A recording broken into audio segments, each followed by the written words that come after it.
হযরত আলহাজ মাওলানা শাহ সুফি হাসানুজ্জামান রহমতুল্লাহ আলাইহি ওনার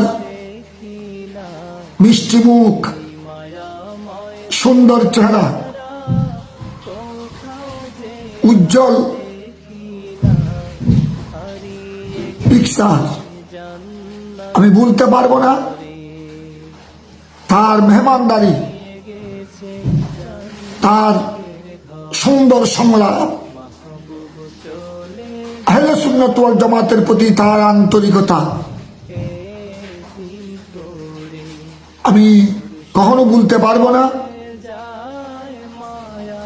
আহলে সুন্নাত ওয়াল জামাতের অঙ্গনে যেখানেই তাকে ডাক দেয়া হয়েছে উনি সামর্থ্য সুযোগ অনুযায়ী হাজির হয়েছেন।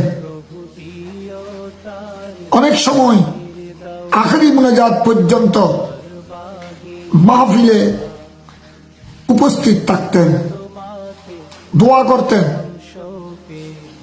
আমি আজ গভীর শ্রদ্ধার সাথে এই মহামনীষীকে স্মরণ করছি এবং হুজুরের আহলে হায়াত, বাল বাচ্চা, ভক্ত অনুরক্ত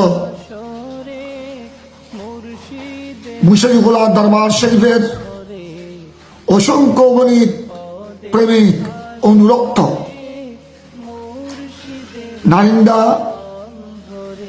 কামিল মাদ্রাসার অধ্যক্ষ, উপাধ্যক্ষ, শিক্ষক মন্ডলী, শিক্ষার্থী, অভিভাবক সকলের প্রতি সমবেদনা জ্ঞাপন করছি।